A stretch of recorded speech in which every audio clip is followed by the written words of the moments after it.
Straight ahead on Law&Crime Daily. Jury selection for the trial of the death of Ahmaud Arbery. We prefer that jurors be clean slates, that they have no position on the case. In a county as small and close-knit as Glenn County, that is proven to be an impossible task. Law&Crime Daily is live in Georgia with the latest. And Florida police admit a mistake in the Brian Laundrie investigation. What incorrect identification officers made. Plus, we're here today to announce that we have identified yet another one of the victims of John Gacy's massacres. 4 decades after his murder, a victim of the so-called killer clown is identified. And later, I would never kill your queen like that. Markeith Loyd addresses the court in his own murder trial moments before testimony begins. Law&Crime Daily, covering court cases from coast to coast.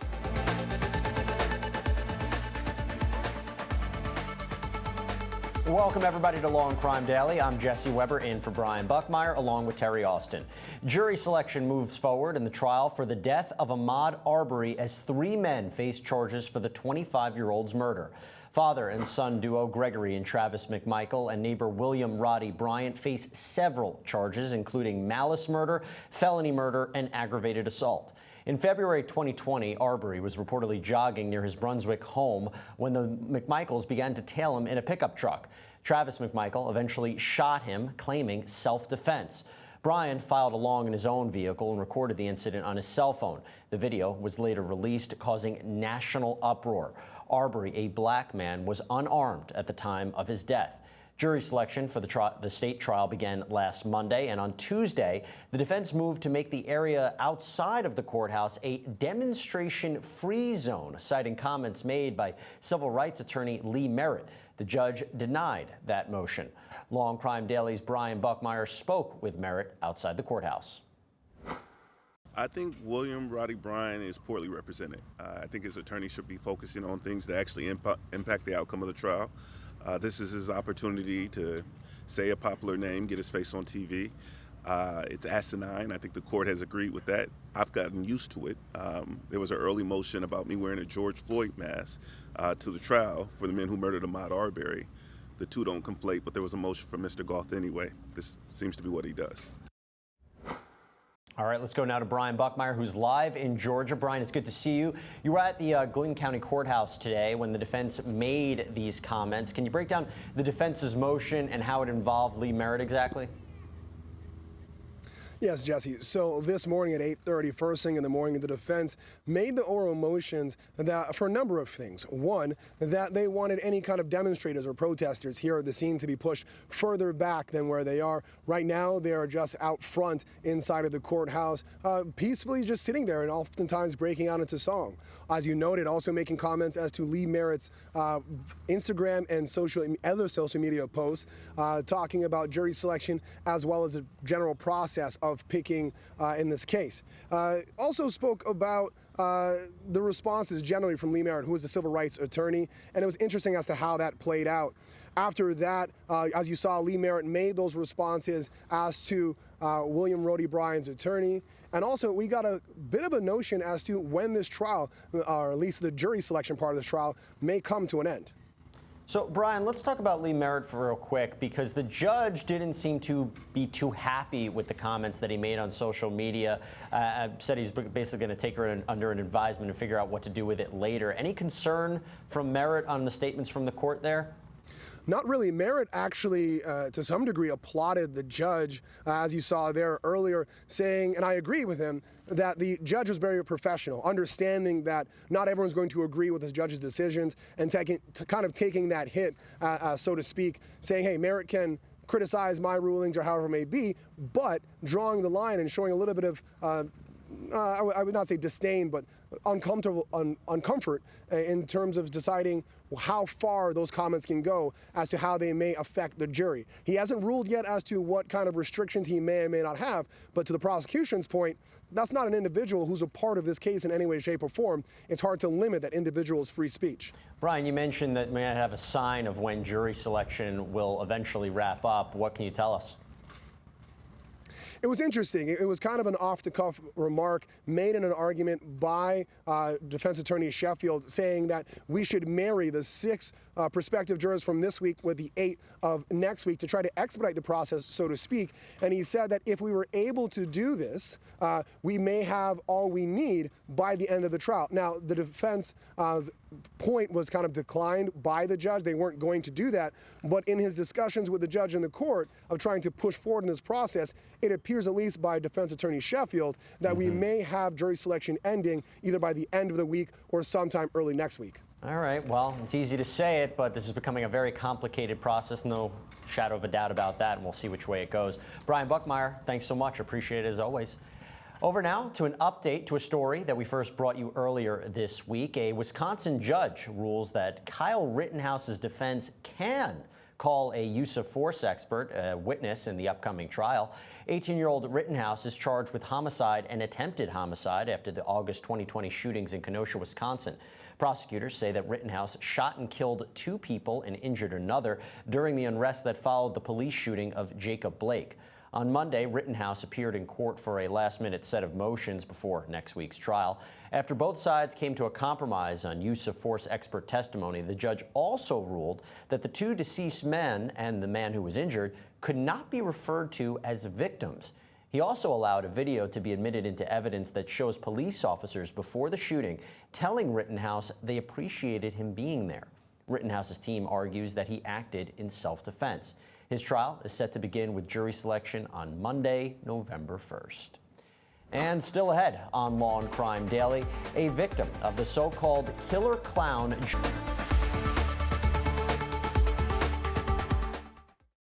It was the video that shocked the nation. An unarmed black jogger, 25-year-old Ahmaud Arbery, gunned down in broad daylight. We are going to make sure that we find justice in this case. The 3 men charged will now stand trial. I told him stop, stop, stop till he hit me. I had nothing to do. There's nothing else I can do. You're a passerby coming through? Nah, not necessarily. That's my son that shot him. I was in the back of the truck. Starting October 18th, watch live gavel-to-gavel coverage on the Law and Crime Network.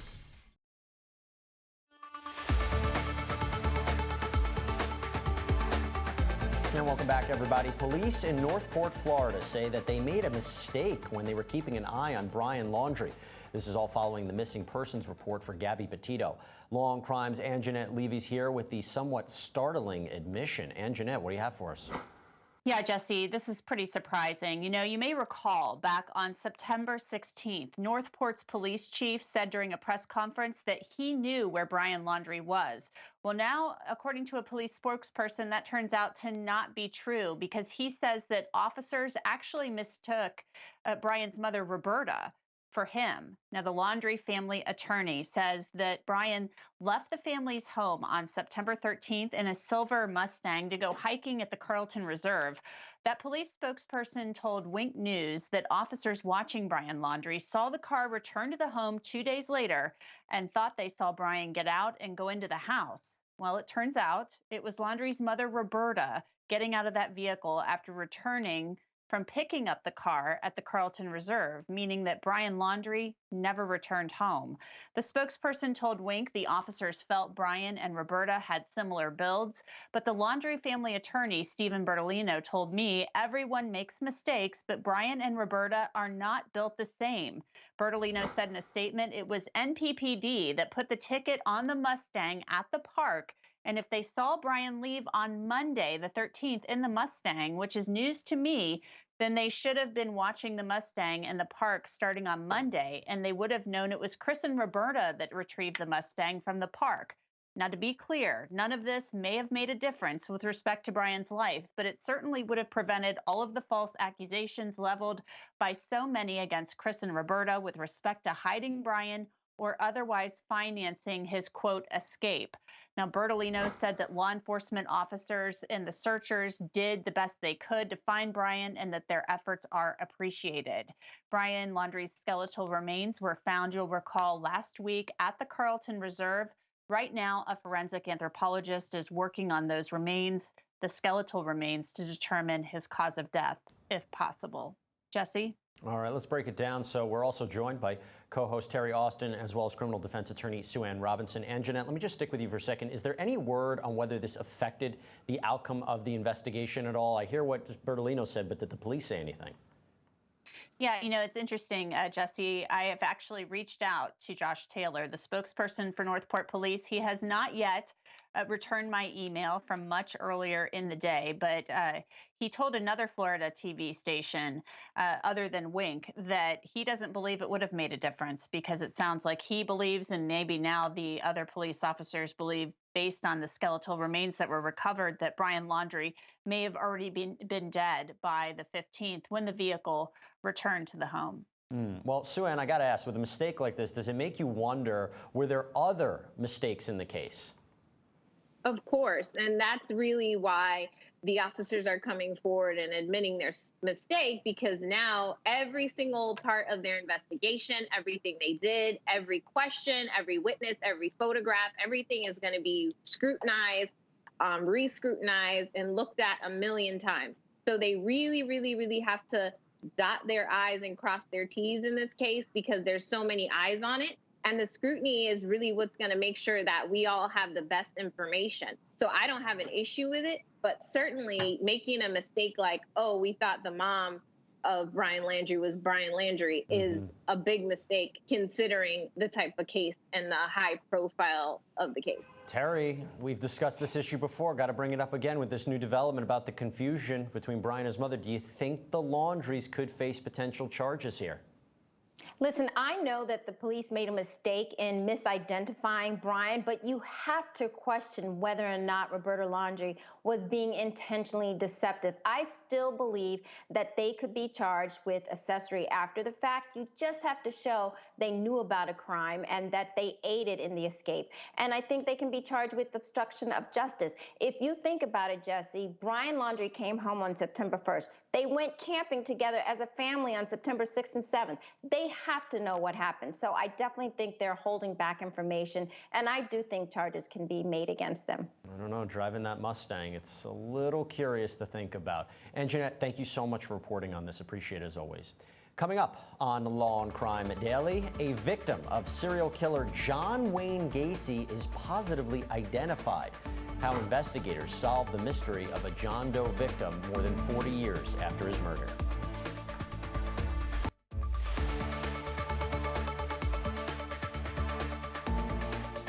And welcome back. More than 4 decades after his murder, investigative work and DNA testing helped identify an unknown John Wayne Gacy victim as missing man Francis Wayne Alexander.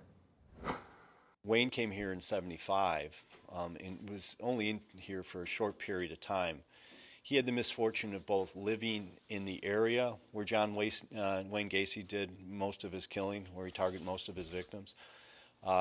He also had the misfortune of also operating in an area where John Gacy targeted specific people and specific groups as well. It was like the typical painstaking work of finding out when Wayne was last seen, tax records, parking tickets, that we were able to put this all together, combining it with the DNA.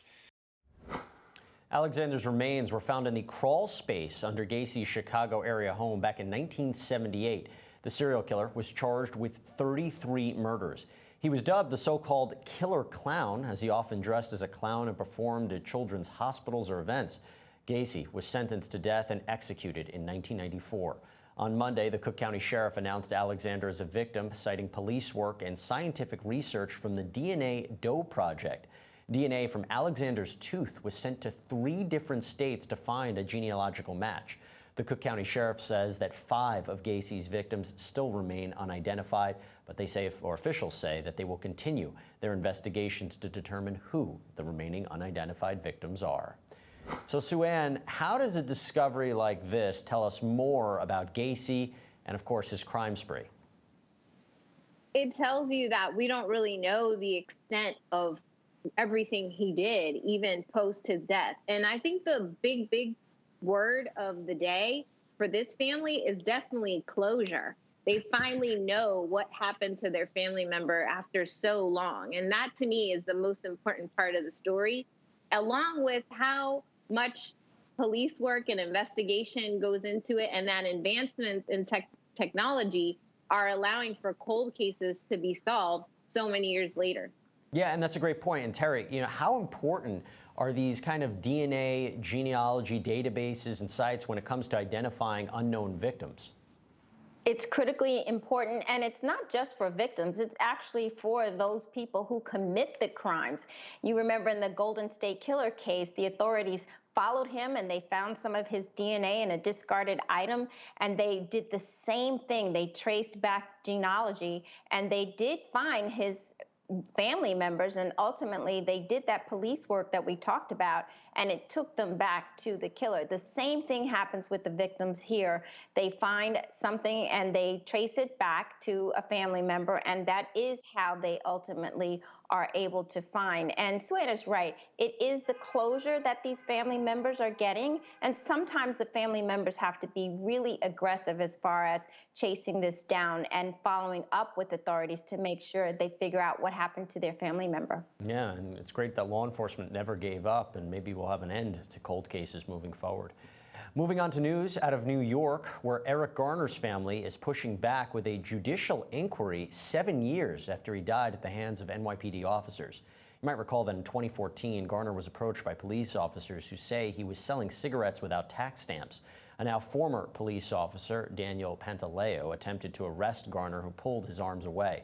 Pantaleo then placed his arm around Garner's neck and wrestled him to the ground as multiple officers pinned him down. Garner repeated the words, "I can't breathe," 11 times while face down on the sidewalk.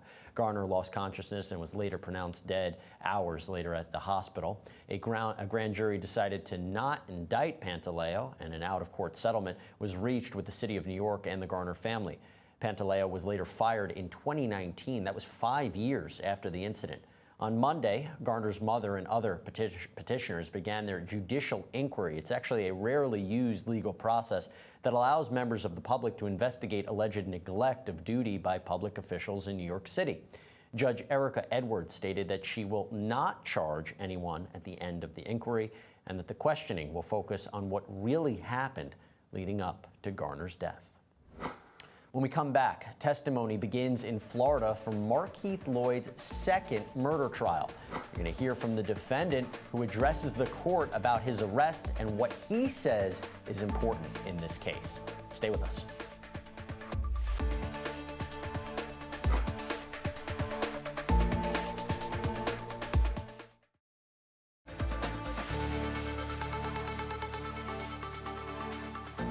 Welcome back, everybody. After nearly 12 days of jury selection, jurors are seated and testimony is underway in the second murder trial of Markeith Loyd. Loyd is being tried for the murder of Lieutenant Deborah Clayton, who he shot outside of a Walmart while she was pursuing him in January 2017. At the time, Loyd was running from authorities after killing his pregnant ex-girlfriend, Sade Dixon. You might recall that in 2019, Loyd was found guilty of Dixon's murder.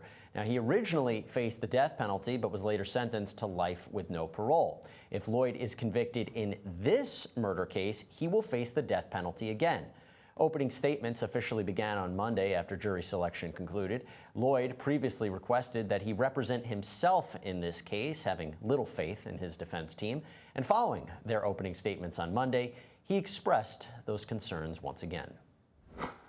And then in opening, he left out an important part of my defense, which everyone should know, what these jurors should know, even Miss Clayton's family should know. I had to turn myself in 2 times before Walmart.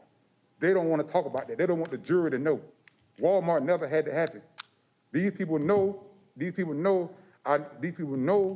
that I believe the police were trying to kill me, and they told no one. They endangered Deborah, me, and everyone else, but they told no one, and they trying to keep the jury and the people from knowing this. And this judge is working with them. And Walmart never had to happen. I tried to turn myself in 2 times before Walmart. I would never kill your queen like that. Never. Okay, so Sue Ann, if you have a client who's unhappy with your representation, he gets convicted and sentenced, does that mean that that client is automatically entitled to a new trial? No. The client would have to file a motion, and the the conduct of the attorney would have to rise to a certain level in order for him to be entitled to a new trial, or the standard of the attorney's representation would have to be very low in order for him to be granted a new trial.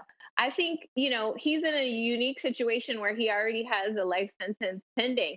So if he chooses to represent himself, he's kind of, not to make light of it, but he's kind of playing with house money. He's already facing a life sentence. Well, here's the thing, Terry, right? If Markeith Loyd's convicted of murder, for the death of Officer Clayton, do you think he could escape the death sentence once again? He testified in his first trial. Maybe he'll testify again. You know what, Jesse? He could escape the death sentence again, and I think he will testify on the stand. But I think this time it's going to be different. The prosecution's opening was amazing. They listed the fact that they have multiple witnesses who identified him at this Walmart. We know he shot Clayton 4 different times. He also shot at another officer who was tracking him down. He stopped a bystander and took his car. This individual is ruthless and tried very hard to get away. So I think the other issue here is the prosecution mentioned in their opening that he wasn't diagnosed with mental illness until after he was on trial. I think if the jury looks at all of that, they could very well sentence him to death. Maybe. All right, wait and see, particularly if he takes the stand. Sue Ann, Terry, thank you so much. Everyone out there, thanks for joining us here on Law and Crime Daily. We'll see you next time as we discuss justice in America.